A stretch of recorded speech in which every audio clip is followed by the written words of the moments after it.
तो आज इन company law की क्लास में हमारा एक नया चैप्टर शुरू होगा। In the company law, we will start a new chapter. The chapter is the member and shareholder.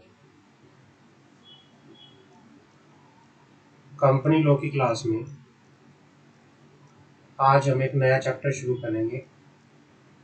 Chapter number 7, member and share holder. कौन होता है कंपनी का मेंबर? जो मेंबर की डेफिनेशन है वो सेक्शन 2 क्लोज 55 में बताई गई है। कंपनीज एक्ट के सेक्शन 2 क्लोज 55 में बताई गई है। अब मेंबर कौन होता है कंपनी का? As per the companies act there are different way to becoming the member of the company. अलग अलग तरह से आप कंपनी का मेंबर बन सकते हो। फर्स्ट आ जाता है first case. Member means in relation to company means a person the subscriber to memorandum, the subscriber to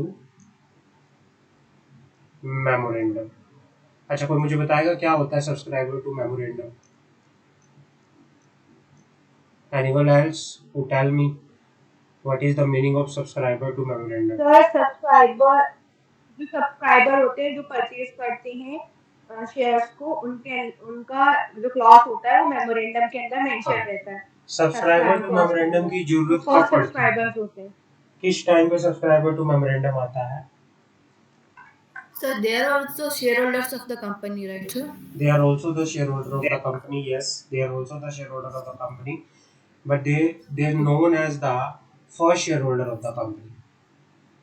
At the time of incorporation of the company, the person who subscribed the memorandum, whose name enter in the enter in the subscription list, they called the first shareholder of the company. Clear? Okay, sir. हाँ।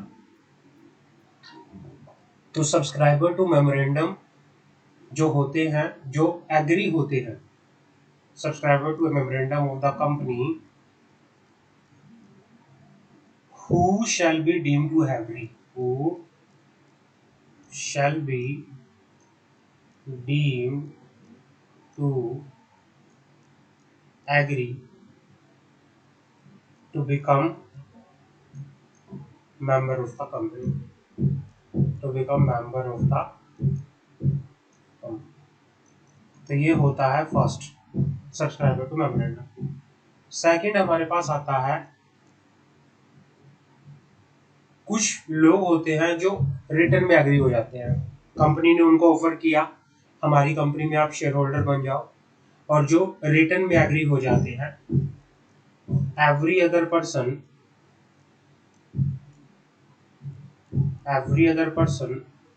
who agree in return to become the member of the company, to become the member of a company, and whose name enter in the register of member of the company. First is the subscriber to memorandum who deemed to be agree to become the member of the company at the time of registration and whose name enter in the register of member. Second is other person who agree in writing to become the member of the company and whose name is enter in the register of the member shall be a member of the company. And third is person holding the share of the company, person holding the share of the company and whose name enter in the register of the member and whose name enter as a beneficial owner in the record of depository shall be deemed to be the member of the concerned company. So first is subscriber to memorandum, second is who agree in the return to become the member, and third the shareholder of the company who hold the share of the share of the company and whose name enter as a beneficial owner in the record of the depository. So these person called the member of the company. Clear है?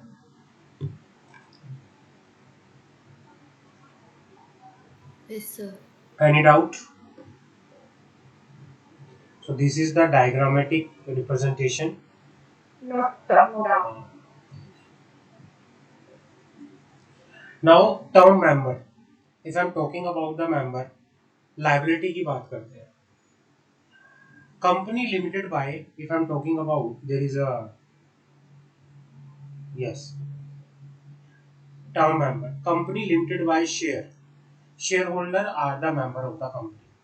Company limited bye share के case में company क्या करती है, share issue करती है, और जिनको शेयर इशू किए जाते हैं उनको शेयर होल्डर बोला जाता है, तो शेयर होल्डर मेंबर बनता है. कंपनी लिमिटेड बाय गारंटी के केस में the person who are liable under the guarantee clause in its memorandum of association are the member of the company. And unlimited company member are the person who are liable to the company, each in the proportion to the extent of their interest in the company, to contribute the sum necessary to discharge in full the debt and liability of the company in the particular. So these are the member in the different types of the company. Unlimited company के case में the member are person who are liable to the company, each proportion to the interest in the company, who are personally liable. Guarantee के case में the person who is liable to the extent of guarantee given, and the share के case में to the extent of unpaid share amount तक उनकी liability क्या रहती है. Clear है? Any doubt?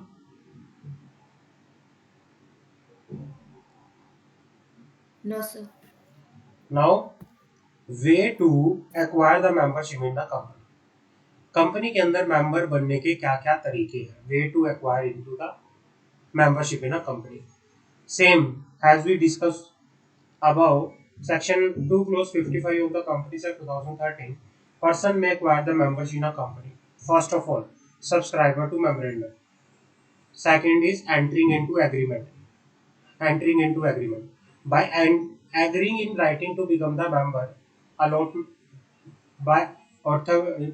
Part 1, how you can agree in writing to become the member. How you can become the member of the company by entering into an agreement. आप agreement में enter करके किस तरह से member बन सकते हैं. पहला, allotment.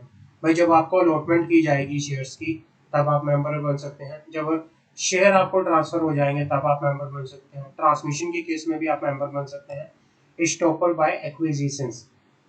Stopper by acquisitions. Estoppel by acquisitions का मतलब होता है कि आप दिखा रहे हो किसी को, शो कर रहे हो कि मैं मेंबर हूं इस कंपनी का, although you are not member, आप मेंबर बन जाते हो estoppel by the acquisitions. Clear है? समझ आ गई?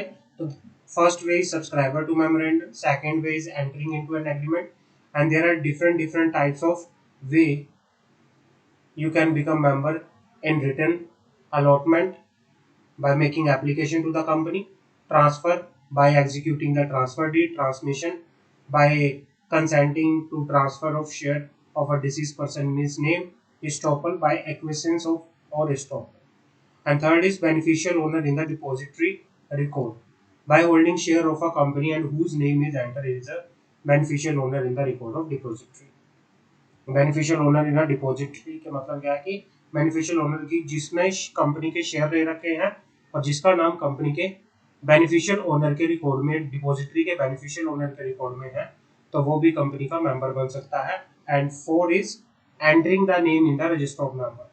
आप इन सब का नाम क्या कर सकते हो, जिस भी पर्सन का नाम रजिस्टर ऑफ मेंबर के अंदर रिकॉर्ड कर दिया तो वो क्या बन जाएगा, वो कंपनी का मेंबर बन जाएगा. तो there are different way to become the member of the company. Clear है?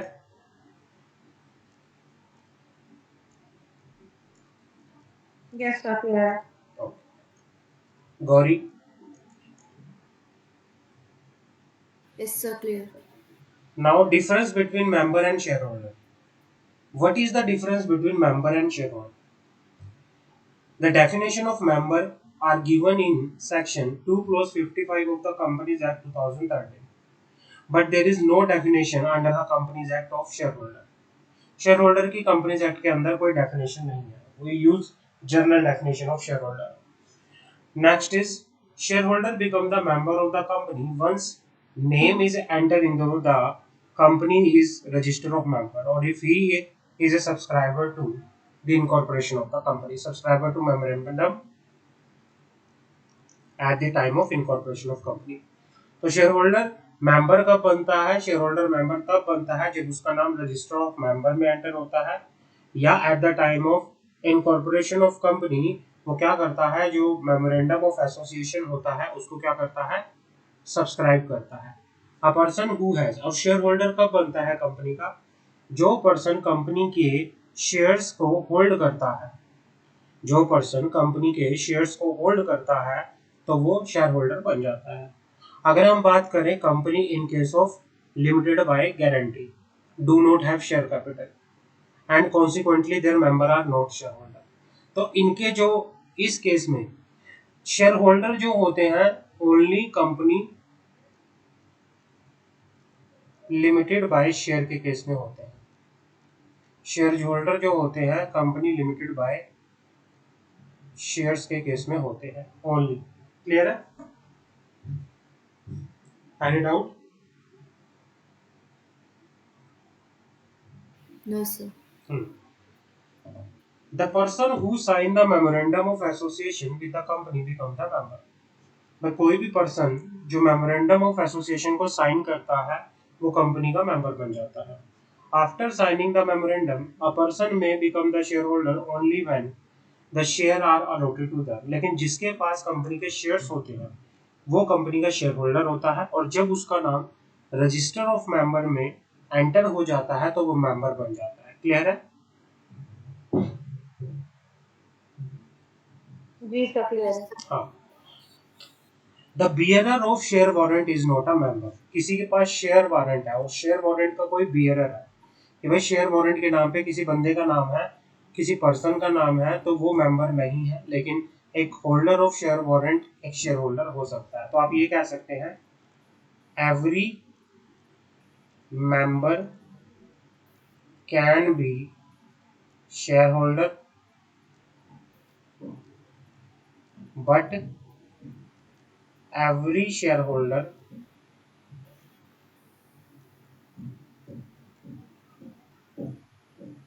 cannot be member। क्लियर है? क्लियर? Yes sir. आगे बढ़ते हैं।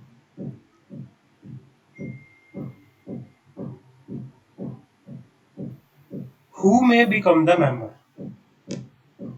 कंपनी का मेंबर कौन बन सकता है? Who may become the member of the company?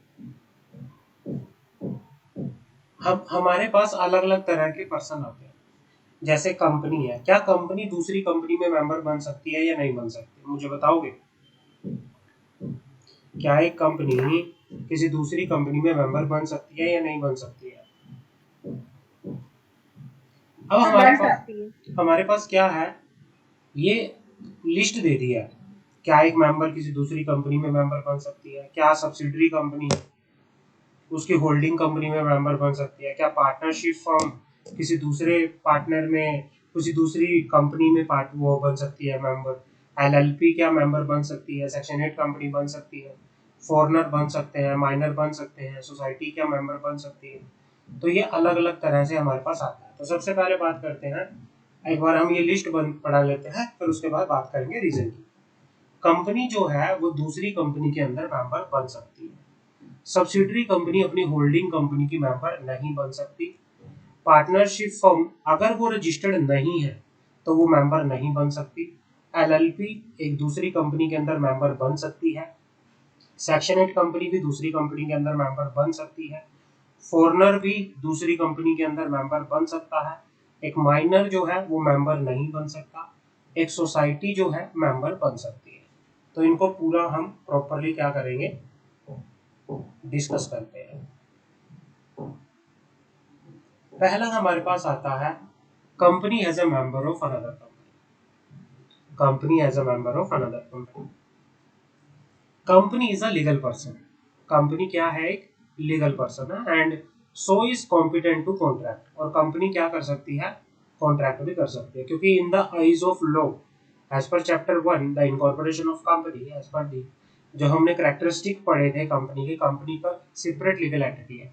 In the eyes of law company एक लीगल पर्सन है, और कंपनी जो है वो मेंबर बन सकती है, कंपनी कॉन्ट्रैक्ट कर सकती है, therefore it can become a member of any other company, और कंपनी दूसरी कंपनी की मेंबर बन सकती है। However it must be authorised by the memorandum of association to invest in the share of that company और any other company. But इसके regarding जो authorisation होनी चाहिए वो आर्टिकल ऑफ एसोसिएशन के अंदर होनी चाहिए। Also a company can not become member of itself, company अपने खुद के शेयर परचेज नहीं कर सकती, कंपनी अपनी खुद की मेंबर नहीं बन सकती, बाकी किसी दूसरी कंपनी के अंदर मेंबर बन सकती है, क्योंकि कंपनी एक लीगल पर्सन है, कंपनी एक सेपरेट लीगल एंटिटी है। कोई डाउट हो बताओ।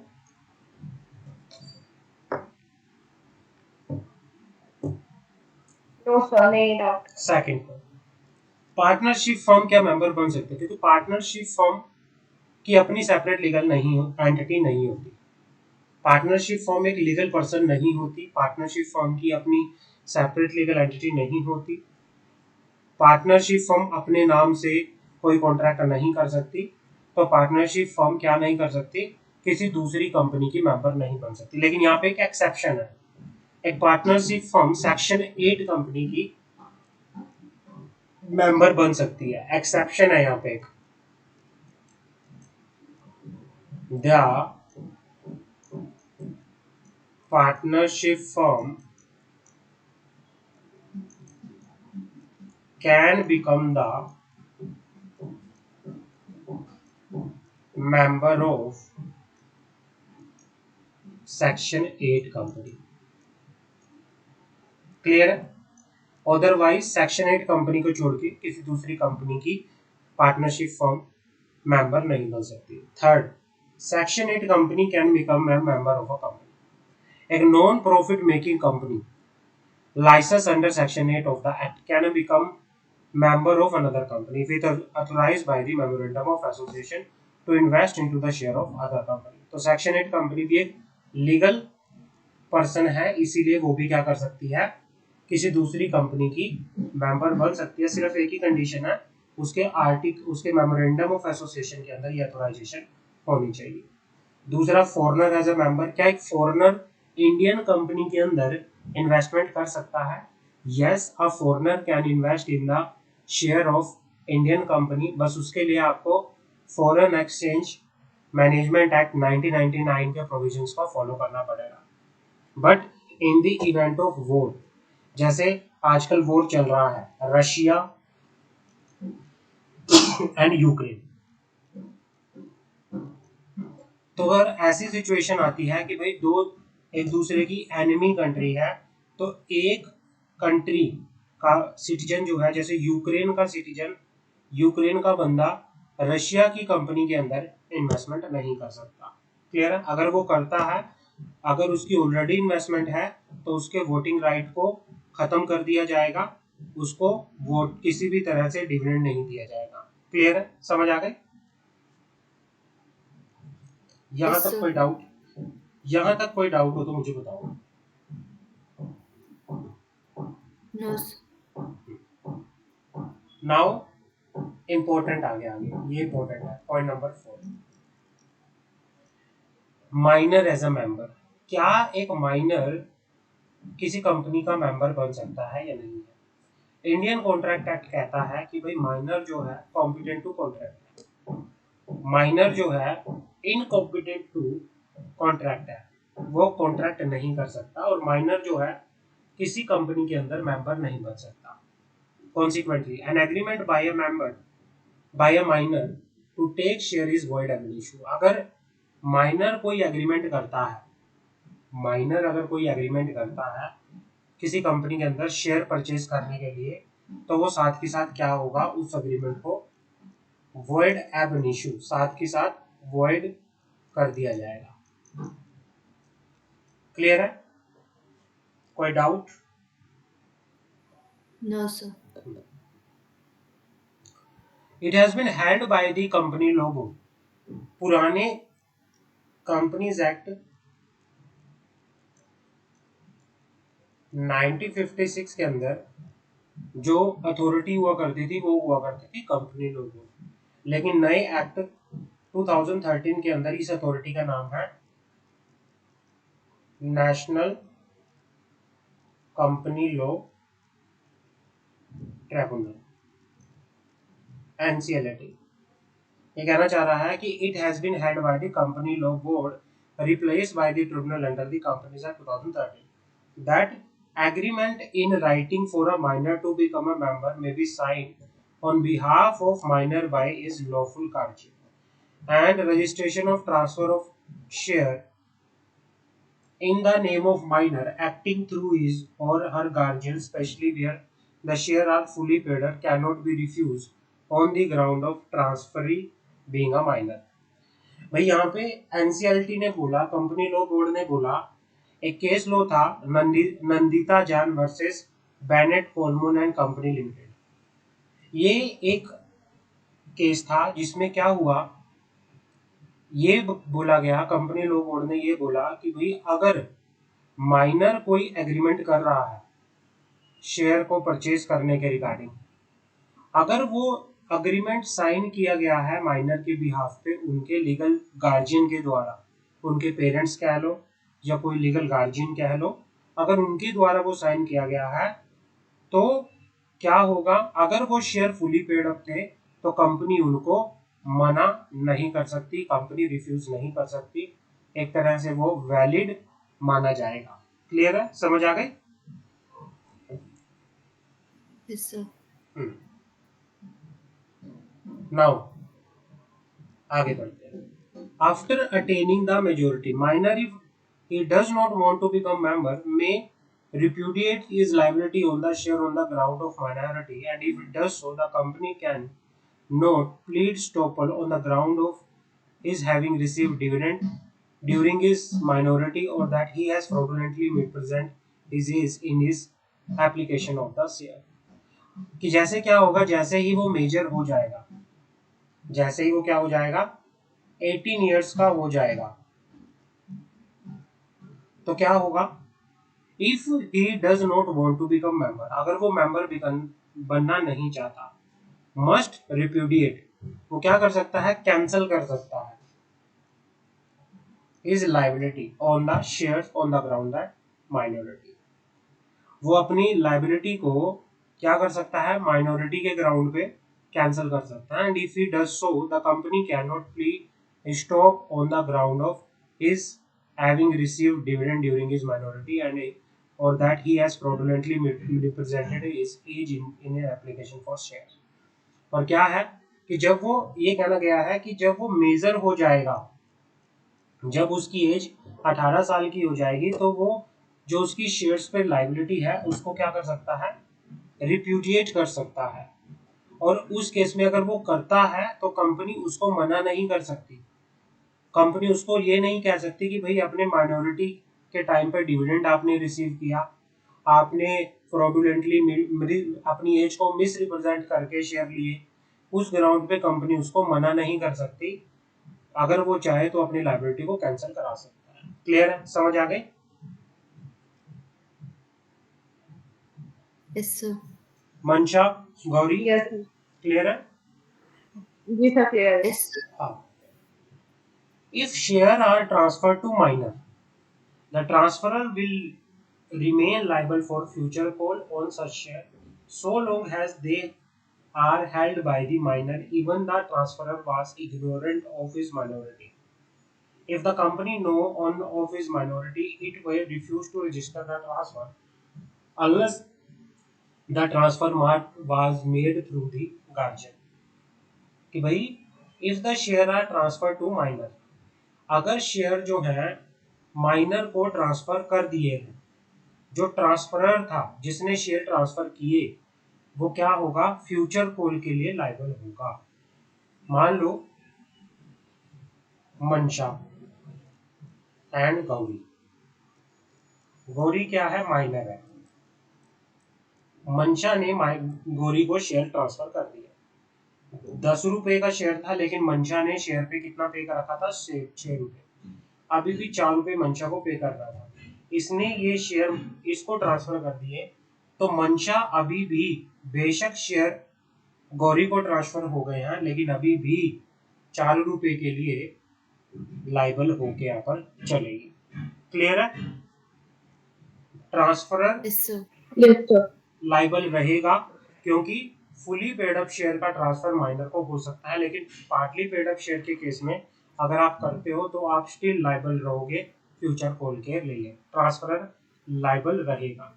वो ये भी नहीं कह सकता कि मुझे नहीं पता था, मंशा ये भी नहीं कह सकती कि मुझे नहीं पता था कि गौरी माइनर है, मेरी नॉलेज में नहीं था। आप ये कह के बच नहीं सकते, आपकी लाइबिलिटी रहेगी। समझ आ गए? यस सर, आ गया। उसके बाद बात करते हैं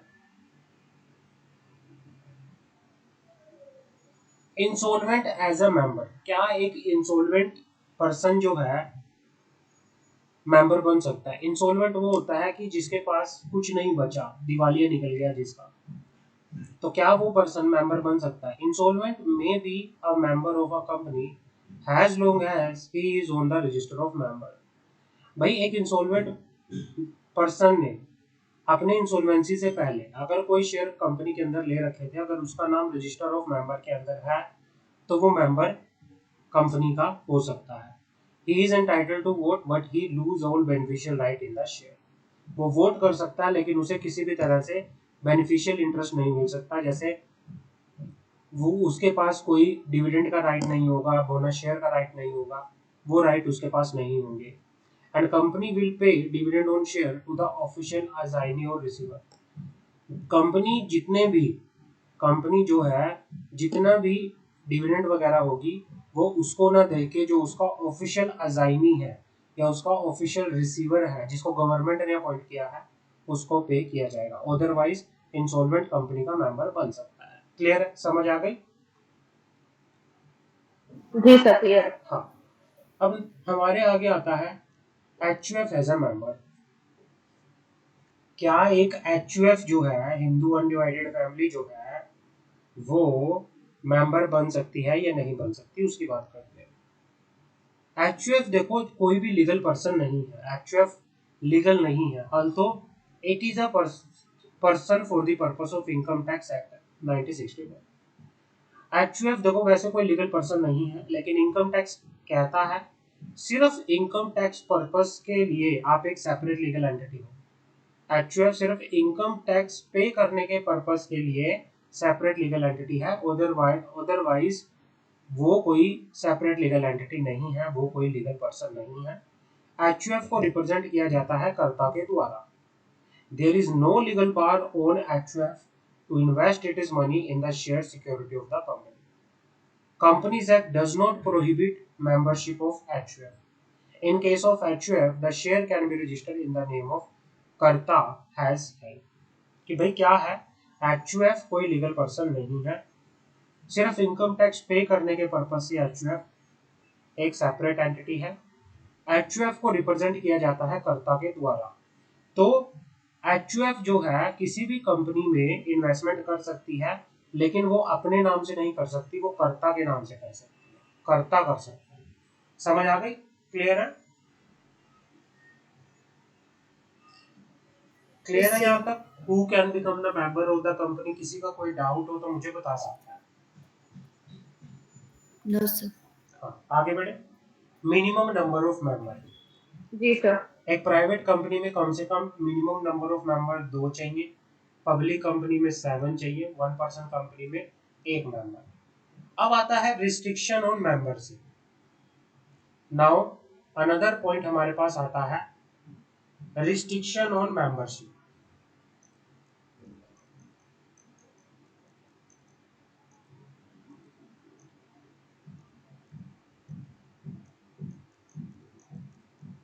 Restriction on membership. By virtue of section 2 clause 68 clause 2 of the Companies Act, maximum number of member of a private company except in case of one person company is limited to 200, excluding the present and past employee of the company who continue to be a member of the company। ये कहना चाह रहा है कि भाई restriction की अगर मैं बात करूं तो प्राइवेट कंपनी के केस में सेक्शन 2 क्लोज 68 सब close 2 of the companies act 2013 एक प्राइवेट कंपनी के मैक्सिमम कितने नंबर ऑफ मेंबर होंगे 200 सर 200 प्राइवेट कंपनी के मैक्सिमम जो नंबर ऑफ मेंबर होंगे वो होंगे 200 जिसके अंदर कौन कौन इंक्लूड नहीं होंगे कौन एक्सक्लूड होंगे present and past employ of the company present and past employ of the company present and past employ of the company clear है जी sir Yes. Gauri any doubt No, sir. Now cessation of membership cessation of अच्छा cessation का मतलब क्या होता है कोई बताएगा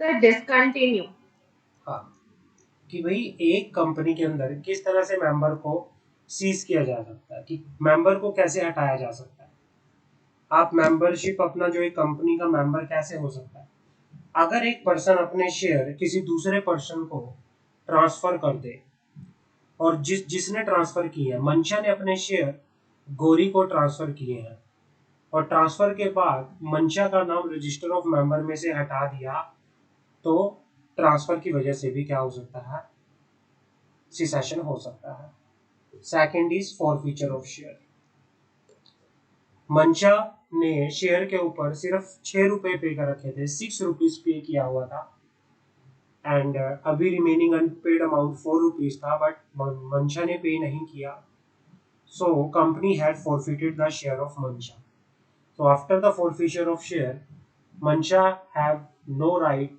ऑफ मेंबर और वो मेंबर नहीं रहेगी सेल भाई मंशा के शेयर को मंशा ने अपने शेयर को लीन कर रखा था गिरवी रखा हुआ था कंपनी के पास अब पैसे वापस लेने के लिए मंशा से कंपनी ने उसके शेयर को सेल कर दिया तो सेल से भी जैसे ही उसके शेयर सेल हो गए तो वो क्या हो जाएगा मंशा क्या हो जाएगी सीज हो जाएगी उसकी मेंबरशिप सीज हो जाएगी अगर कोई मेंबर की डेथ हो गई तो डेथ में भी उसकी क्या हो जाएगी सिसेशन ऑफ मेंबरशिप हो जाएगा अगर इंसॉल्वेंसी हो गई तब भी वो सीज हो जाएगा रिडम्पशन आपके प्रेफरेंस शेयर को रिडीम कर लिया गया तो जिस पे थे शेयर वापस ले लिए गए वो भी क्या हो जाएगा मेंबर फिर नहीं रहेगा कैंसिलेशन कंपनी ने क्या कर दिया मेंबरशिप आपने फ्रॉड करके कंपनी की मेंबरशिप ली थी तो कंपनी को पता चल गया कंपनी ने आपको आपकी मेंबरशिप को फिर कैंसिल कर दिया तो कैंसिलेशन के द्वारा भी आपका क्या हो सकता है सिसेशन ऑफ मेंबरशिप हो सकता है परचेज बाय अनदर मेंबर या मेंबर इटसेल्फ आपके शेयर को कंपनी ने खुद परचेज कर लिया या कंपनी के किसी मेंबर ने परचेज कर लिया तो वो भी क्या है सिसेशन ऑफ मेंबरशिप है कंपनी वाइंड अप में चली गई तो वो भी क्या है सिसेशन ऑफ मेंबरशिप है तो यहाँ पे डिफरेंट वे होते हैं सिसेशन ऑफ मेंबरशिप के जैसे transfer transmission death forfeiture sale insolvency redemption cancellation purchase by another member और purchase by the company winding up clear है समझ आ गई यहाँ तक किसी का कोई डाउट हो तो मुझे बताओ yes sir any doubt No, sir. No Gauri sir नहीं है No, sir. ओके अब हमारे पास आता है next topic expulsion of a member अच्छा एक्सपल्शन क्या होता है कोई मुझे बताएगा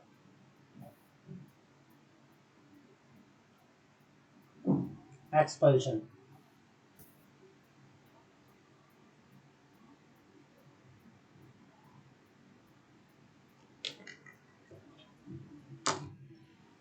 एक्सपल्शन, 2 मिनट रुको, अभी आया मैं, 2 मिनट दो मुझे। Okay.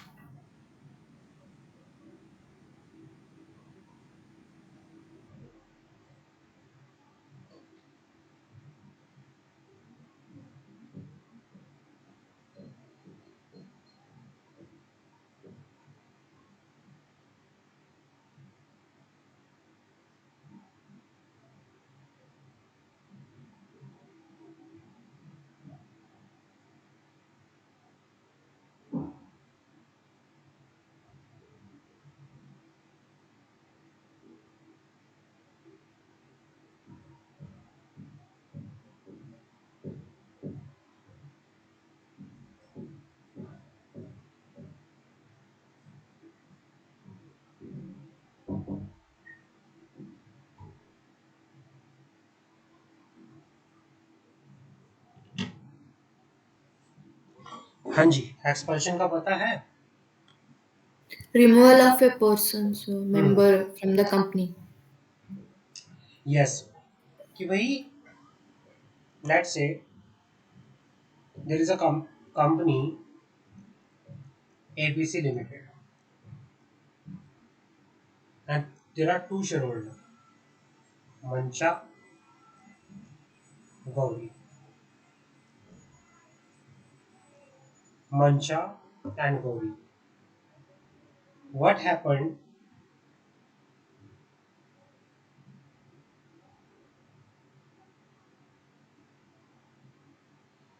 मंशा एंड गौरी, मंशा ने अब can a company expel them, can a director expel them, क्या डायरेक्टर मंशा या गौरी को कंपनी से निकाल सकते हैं या नहीं? क्या लगता है आपको, क्या डायरेक्टर मेंबर को, शेयर होल्डर को कंपनी से निकाल सकते हैं या नहीं निकाल सकते हैं? तो निकाल सकते हैं।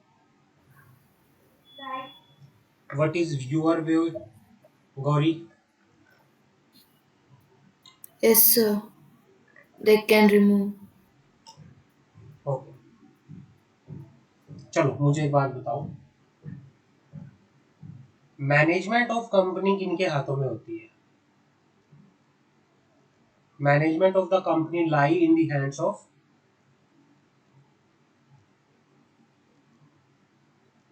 की manager person. Board of directors Yes, sir. And company के ओनर कौन होते हैं, मालिक कौन होते हैं? Share holder. Share holder. ये मैनेजमेंट करते हैं सिर्फ, और ये कंपनी के मालिक हैं। क्या मालिकों को Yes, sir. उनके जगह से निकाला जाता है या नहीं निकाला जाता?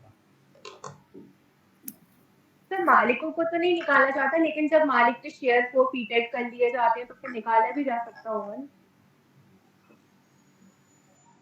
कंपनीज एक्ट के अंदर शेयर होल्डर सबसे टॉप में माने जाते हैं, शेयर होल्डर को सुप्रीम माना जाता है, शेयर होल्डर को मेन खास मान पर्सन माना जाता है। शेयर कंपनीज एक्ट कहता है कि भाई शेयर होल्डर जो होते हैं अल्टीमेट ओनर होते हैं कंपनी के, मालिक होते हैं वो कंपनी के। अगर कंपनीज एक्ट के अंदर अगर आप अपने आर्टिकल में कोई ऐसी चीज डालते हो जिसकी वजह से आप क्या कर रहे हो, वो कंपनीज एक्ट के प्रोविजन के अगेंस्ट आती है, तो वो क्या होती है, अल्ट्रा वायरस होती है। The department of company affair, पहले मिनिस्ट्री ऑफ कॉर्पोरेट अफेयर, पुराने एक्ट में इसका नाम था department of company affair. Ministry of corporate affair clarify that article 4 expulsion of member is opposed to the fundamental principle of company jurisprudence। ये कहना चाह रहा है कि भाई अगर आप आर्टिकल के अंदर एक्सपल्शन ऑफ मेंबर के रिगार्डिंग कुछ भी डालते हो तो वो कंपनी लॉ के फंडामेंटल प्रिंसिपल के खिलाफ होगा, जो कि अल्ट्रा वायरस होगा, बियॉन्ड द पावर होगा। भाई डायरेक्टर्स और सिर्फ कंपनी के मैनेजर मैनेजमेंट की काम के लिए करते हैं, शेयर होल्डर के बिहाफ पे काम करते हैं। तो भाई ऐसा कुछ भी नहीं है, अगर डायरेक्टर ने ये चीजें अपने आर्टिकल में डाली तो वो कंपनी लॉ के खिलाफ है। The reason being that such a provision against the provision of companies act, कि जो ये प्रोविजन आप डाल रहे हो एक्सपल्शन ऑफ मेंबर के रिगार्डिंग, ये हमारे कंपनी लॉ के खिलाफ है। It is against our company law. तो ये कहना चाह रहा है कि अगर कोई भी ऐसी चीज आप डालते हो, सेक्शन 6 कहता है कंपनी लॉ का ओवरराइड इफेक्ट होता है मेमोरेंडम के ऊपर, आर्टिकल ऑफ एसोसिएशन के ऊपर, या किसी भी डॉक्यूमेंट के ऊपर। कंपनी लॉ सुप्रीम है और कंपनी लॉ ये कहता है कि share holder is the supreme power. Share holder जो है वो कंपनी के मालिक होते हैं। शेयर होल्डर जो है वो बोर्ड ऑफ डायरेक्टर की पावर को कंट्रोल करते हैं। तो बोर्ड ऑफ डायरेक्टर किसी भी तरह से आर्टिकल ऑफ एसोसिएशन में ये ऐसा क्लॉज डाल ही नहीं सकते जिससे वो क्या कर सके, एक्सपल्स कर सके। उनके पास ये पावर है ही नहीं। अगर वो ऐसा कुछ डालते हैं तो उसको इलीगल और वॉइड माना जाएगा। क्लियर है? जी सर, क्लियर है। Any doubt? Yes, sir. Sir director नहीं निकालेंगे शेयर होल्डर को, क्योंकि शेयर होल्डर ओनर है, और अगर कुछ ऐसा डायरेक्टर करता है तो वो अल्ट्रा वायलेट अल्ट्रा वायरस है। लेकिन आप सर अपने आप तो अपने फिर सर मेमोरी, शेयर को फीट क्यों करते हैं फिर? हाँ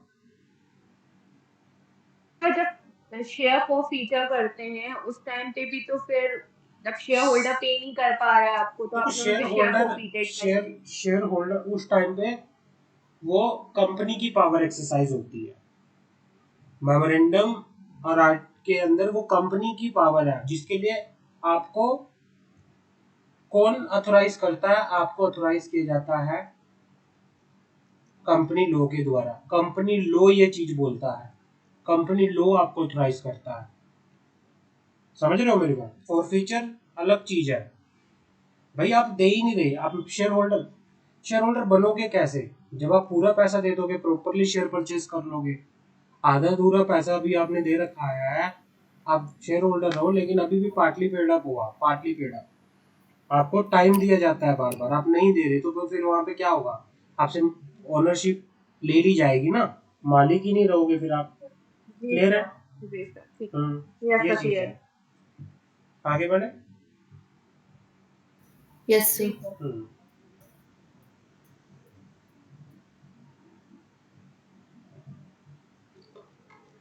register of member,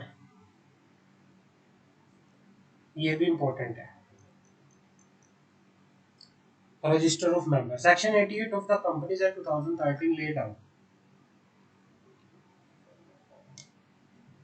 every company shall keep and maintain the following register in such form in such manner as may be prescribed। Company जो है रजिस्टर ऑफ मेंबर को मेंटेन करेगी। कौन कौन से रजिस्टर ऑफ मेंबर होंगे? वो रजिस्टर ऑफ मेंबर इंडिकेटिंग, मतलब ऐसे तो होता है रजिस्टर ऑफ सिक्योरिटी होल्डर। अब इसमें 3 रजिस्टर आते हैं, register of member, register of debenture holder, register of any other security holder. Clear है? जो कंपनी है जी सर। रजिस्टर ऑफ मेंबर बनाएगी, रजिस्टर ऑफ डिबेंचर होल्डर बनाएगी, रजिस्टर ऑफ सिक्योरिटी होल्डर बनाएगी। Every register maintain under subsection 1 of section 88 of the act shall include index of the name included there। और इसके अंदर क्या आएगा? इसके अंदर इंडेक्स भी आएगा उनका। जैसे रजिस्टर के, हमारी बुक है, बुक के फर्स्ट पेज पे इंडेक्स आता है ना, ऐसे ही जी सर। रजिस्टर में अगर आपके 50 से ज्यादा शेयर होल्डर्स हैं, मेंबर हैं, तो उन 50 लोगों के बारे में आपको पहले इंडेक्स बनाना पड़ेगा, जिसमें आपको ब्रीफ देना पड़ेगा कि किस किस के पास किस किस के नाम की एंट्री कौन कौन से पेज पे है। समझ आ गई? जैसे हम इंडेक्स में चैप्टर Yes, बताते sir. हैं, chapter this page number this, chapter this page number this बताते हैं ना, ऐसे ही मेंबर का नाम भी आप इंडेक्स में बताओगे और वहां पे बता दोगे refer page number this. Clear है? Yes, sir. sir. आगे बढ़ते हैं। The register and index of beneficial owner maintained by depository under Section 11 of Depository Act 1966 shall be deemed to be the corresponding register and index for the purpose of this act. अच्छा, ये तो बात हो गई किसकी, अगर आपके पास physical form में है, आपके पास फिजिकल फॉर्म में, अगर आपके पास इलेक्ट्रॉनिक फॉर्म में है तो जो भी रिकॉर्ड डिपॉजिटरी मेंटेन करेगा, जो भी रिकॉर्ड बेनिफिशियल ओनर का डिपॉजिटरी मेंटेन करेगा, उसको ही हम रजिस्टर ऑफ मेंबर बोलेंगे, उसको ही हम रजिस्टर ऑफ मेंबर कंसीडर करेंगे एज पर दी कंपैरिजन। क्लियर है, समझ आ गई? आपकी जो शेयर Yes, होल्डिंग sir. है दो तरह से हो सकती है, एक तो हो सकती है फिजिकल, एक हो सकती है आपकी, एक हो सकती है डीमैट में। अब अगर आपकी फिजिकल है, फिजिकल के केस में company shall keep and maintain register of member. But अगर आपके डीमैट फॉर्म में है then record of beneficial owner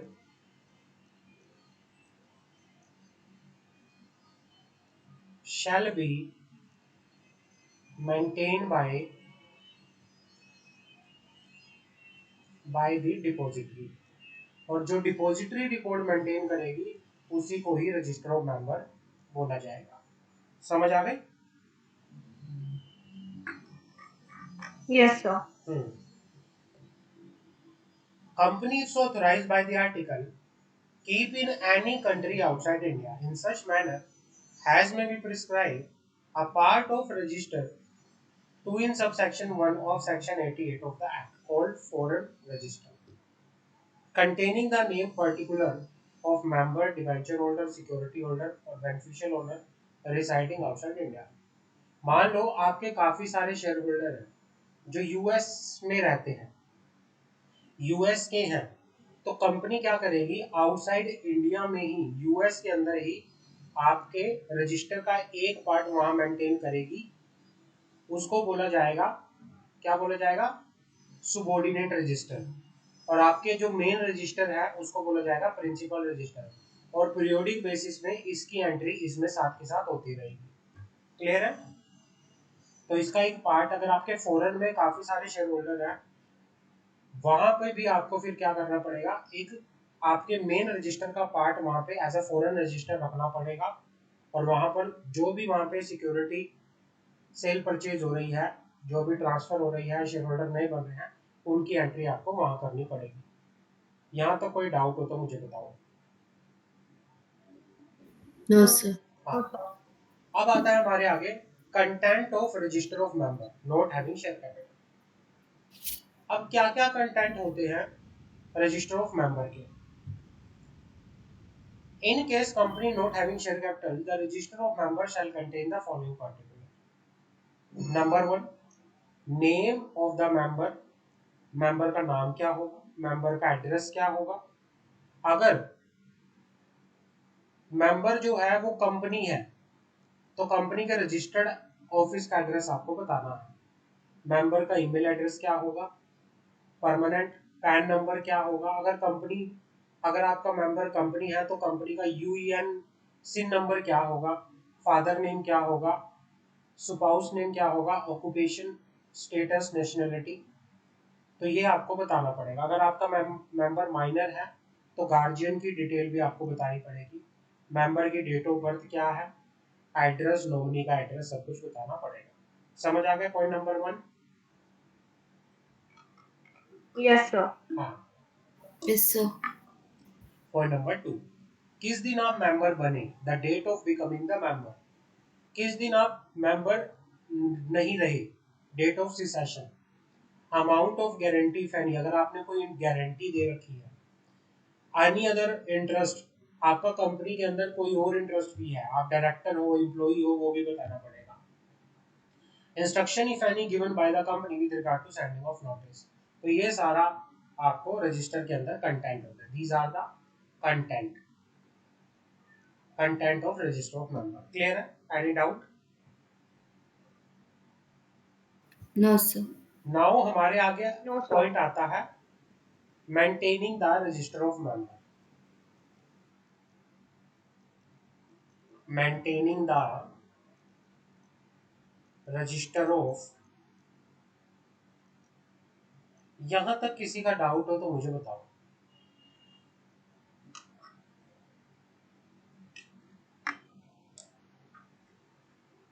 No, sir. किसी कोई डाउट नहीं है? चलो, No, maintaining no. The register of member. अब हमारे पास आता है maintaining the register of member. Time period to make entry in the register of member 7 day. कोई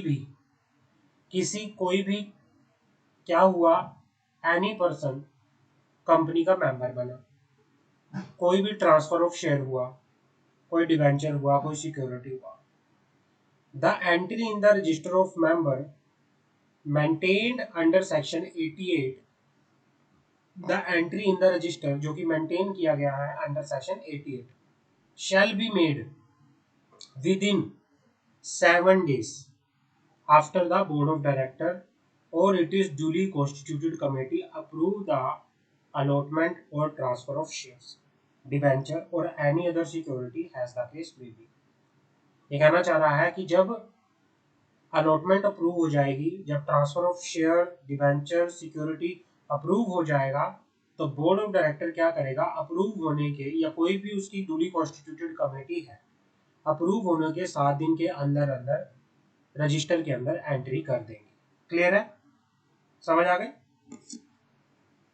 जी Yes, सर। sir. हाँ, मंशा ने, मान लो मंशा ने शेयर के लिए अप्लाई किया था, मंशा को अलॉटमेंट हुई 15 सितंबर को, तो नेक्स्ट वीक आने वाले 7 दिन के अंदर अंदर with in a period of 7 days मंशा की नाम की entry board of director register of member में कर देगा। Maintaining register of member eight register office, the register shall be maintain at the register office of the company. जो register है वो रजिस्टर्ड ऑफिस पे ही मेंटेन होगा unless special resolution is pass in general meeting authorizing the keeping of register at any place within the city, town or village in which the registered office is situated, or any other place in India in which more than 1/10 of the total number of the register or of the total number of the member enter in the register of member reside। ये कहना है कि basically normally अगर मैं बात करूं, generally अगर मैं बात करूं, जो रजिस्टर ऑफ मेंबर है वो मेंटेन होगा रजिस्टर्ड ऑफिस पे, कंपनी के रजिस्टर्ड ऑफिस पे। लेकिन कंपनी क्या कह रही है, रजिस्टर्ड ऑफिस पे अपने रजिस्टर को मेंटेन नहीं करना चाहती। जहां पर कंपनी का रजिस्टर्ड ऑफिस है, मान लो द कंपनी का registered office is in Bhopal, तो कंपनी भोपाल में ही किसी दूसरे एड्रेस पे अपने रजिस्टर्ड ऑफिस के एड्रेस को छोड़ के किसी दूसरे एड्रेस पे मेंटेन करना चाहती है, या फिर कंपनी उस एरिया में रजिस्टर ऑफ मेंबर मेंटेन करना चाहती है जहां पर कम से कम कंपनी के 10% जो है रजिस्टर ऑफ जो मेंबर में जिनका नाम है मेंबर्स का वो रहते हैं। तो अगर वहां पर करना चाहती है तो कंपनी को क्या करना पड़ेगा, स्पेशल रेजोल्यूशन पास करना पड़ेगा। समझ आ गई मेरी बात या दोबारा से बताओ? आगे sir. Sir, once again, sir. हाँ, वन सेकेंड आई वो कर देता हूँ, बता देता हूँ। हाँ, अच्छा, normally where the company shall maintain the register of member, normally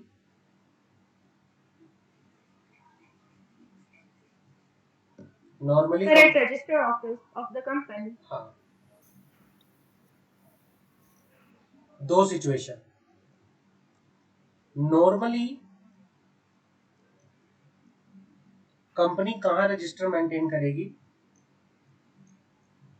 register shall be maintained by company Register office. at a register office.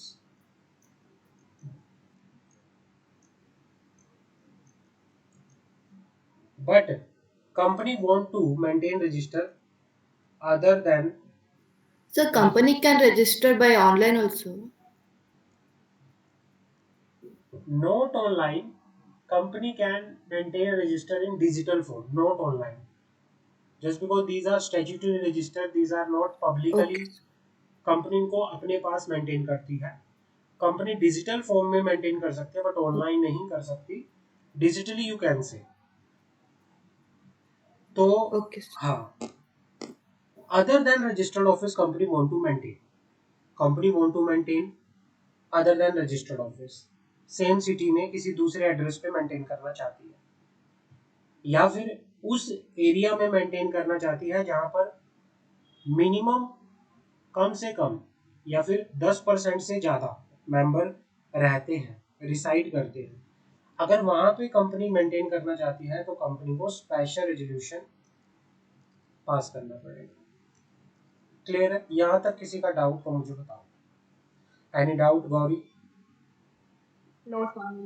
No, sir.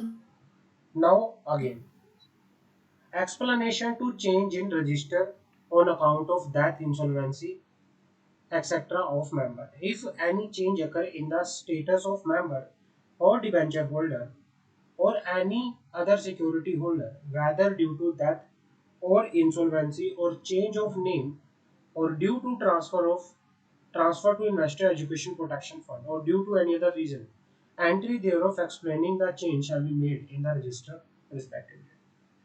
मान लो किसी मेंबर का डेथ हो गया, मान लो किसी मेंबर का इंसॉल्वेंसी हो गया, या कंपनी के शेयर जो है ट्रांसफर, कंपनी ने शेयर ट्रांसफर कर दिए इन्वेस्टर एजुकेशन प्रोटेक्शन फंड में, या कोई भी रीजन की वजह से, तो आपको अपने रजिस्टर में क्या करना पड़ेगा? एंट्री करना पड़ेगा। मेंबर का स्टेटस चेंज करने के लिए you have to make a entry in the register of member with the proper explanation कि भाई आप किस वजह से स्टेटस चेंज कर रहे हो। अगर किसी का डेथ हुआ है तो आपको बताना पड़ेगा रजिस्टर ऑफ मेंबर में प्रॉपर रीजन के साथ कि इस मेंबर का डेथ हो चुका है। क्लियर है? Yes, Yes, sir. sir. Any doubt? No, No, sir. sir. Okay, अब बात करते हैं आगे।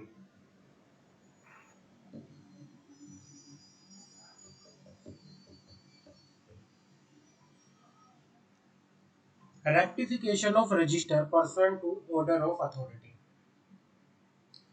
अब हमारे आगे आता है रेक्टिफिकेशन ऑफ रजिस्टर।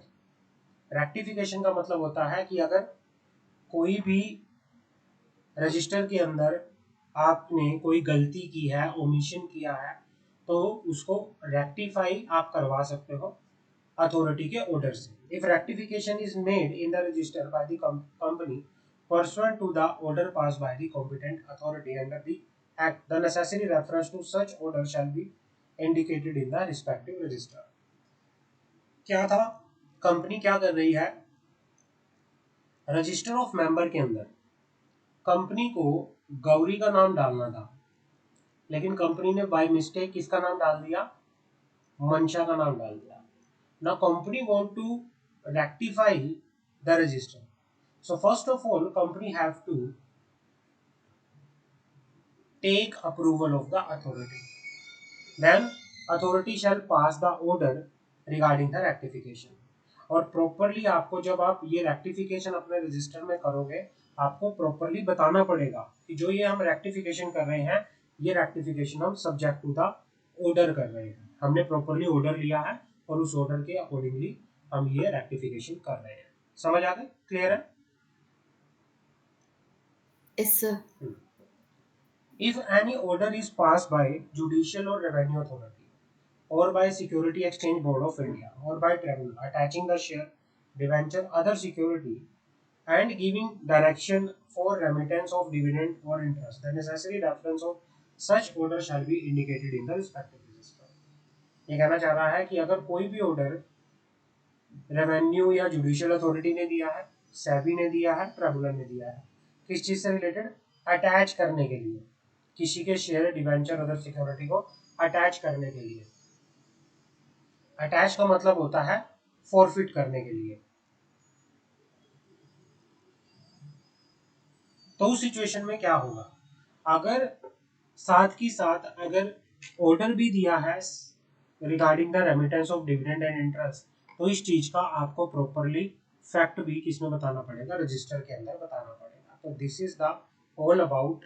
आज की क्लास हमारी यहीं तक रहेगी। यहां तक किसी का कोई डाउट हो तो मुझे बताओ। चैप्टर में किसी का कोई डाउट? No, sir. यहाँ नो सर, नो डाउट। चलो नेक्स्ट क्लास में वी विल ट्राई कि हम इस चैप्टर को फिनिश करें। बाकी तो मैं 2 क्लास और लेके चल रहा हूँ इसमें, 2 more class, but we will try कि नेक्स्ट क्लास में हम इसको फटाफट कंप्लीट करें। बट रह जाएगा थोड़ा पॉइंट, तो मैं एक क्लास और लेके चल रहा हूँ।